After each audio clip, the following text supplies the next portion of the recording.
ದರ್ಶನಕ್ಕೆ ಬಿಡ್ತಕ್ಕಂಥ ಪದ್ಧತಿ ಇದೆ. ನಾಗಾಯಿತುಕೊಂಡಿರುವಂಥ ಸಂಪ್ರದಾಯ ಏನಿದೆ ನಮ್ಮಲ್ಲಿ ಅಂತಂದರೆ ಮಂತ್ರಾಲಯದಲ್ಲಿ ಅದು ಯಾವುದೇ ನಿರ್ಬಂಧ ಇರೋದಿಲ್ಲ. ಗ್ರಹಣದ ವೇಳೆಯಲ್ಲಿ ಸಾರ್ವಜನಿಕರಿಗೆ ದರ್ಶನ ಇರ್ತದೆ, ತೀರ್ಥ ಕೊಡ್ತಾ ಇರ್ತಾರೆ, ಹೊರತಾಗಿ ಬೇರೆ ಏನೂ ಇರೋದಿಲ್ಲ.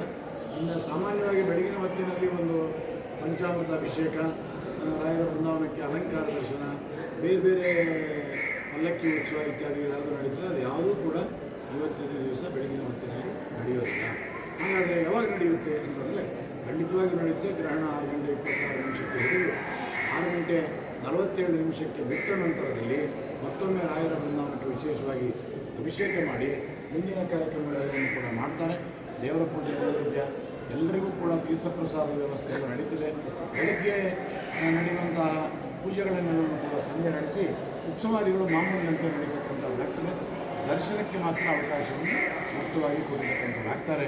ಪರಿಮಳ ಪ್ರಸಾದವು ಕೂಡ ಗ್ರಹಣ ಬಿಟ್ಟ ನಂತರ ಸಾರ್ವತ್ರಿಕವಾಗಿ ಸಿಗುವ ವ್ಯವಸ್ಥೆಯನ್ನು ಶ್ರೀಮಠದಿಂದ ಮಾಡಿದ್ದಾರೆ. ಅಂದರೆ ಪ್ರಸಾದ ಗ್ರಹಣದ ವೇಳೆಯಲ್ಲಿ ಹೋಮ ಹವನಗಳು ಎಲ್ಲ ಕೂಡ ನಡೀತಿತ್ತು. ಅಂಥದ್ದೇನಾದರೂ ಮಂತ್ರಾಲಯ ಮಠದಲ್ಲಿ ಖಂಡಿತವಾಗಿಯೂ ಗ್ರಹಣದ ಒಂದು ನಿಮಿತ್ತವಾದಂತಹ ಕೆಲವು ರಾಶಿ ಸಂಬಂಧ ದೋಷಗಳಿರ್ತವೆ. ಇಂತಿಂಥ ರಾಶಿಗಳಿಗೆ ಶುಭ, ಇಂತಿಂಥ ರಾಶಿಗಳಿಗೆ ಮಧ್ಯಮ, ಇಂತಿಂಥ ರಾಶಿಗಳಿಗೆ ಅನಿಷ್ಟ ಅಂತೆಲ್ಲ ಇರ್ತದೆ. ಯಾರ್ಯಾರಿಗೆ ಮಧ್ಯಮ ಫಲ ಅನಿಷ್ಟ ಫಲ ಇರ್ತದೆ ಅಂಥವರೆಲ್ಲರೂ ಕೂಡ ಗ್ರಹಣ ಶಾಂತಿಯನ್ನು ಮಾಡ್ಕೊಳ್ಬೇಕಾದಂಥ ಪ್ರಸಂಗ ಇರ್ತದೆ.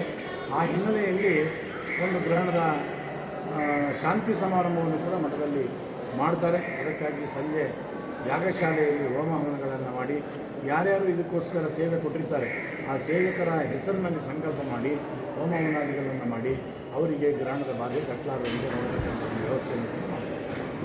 ಇದಿಷ್ಟು ಮಂತ್ರಾಲಯ ಮಠದ ವಿದ್ಯಾಪೀಠದ ಪ್ರಾಂಶುಪಾಲರಾದಂಥ ವಾದಿರಾಜಾಚಾರ್ಯರ ಮಾತಾಡಿದೆ. ರಾಯಚೂರಿನ ಕ್ಯಾಮರಾಮನ್ ಶ್ರೀನಿವಾಸ್ ಜೊತೆ ಜಗನ್ನಾಥ್ ಪೂಜಾರಿ, SMS ಸುವರ್ಣ ನ್ಯೂಸ್. ಮಂತ್ರಾಲಯದಿಂದ ಕ್ಯಾಮರಾಮನ್ ಶ್ರೀನಿವಾಸ್ ಜೊತೆಗೆ ಜಗನ್ನಾಥ್ ಪೂಜಾರಿ, SMS ಸುವರ್ಣ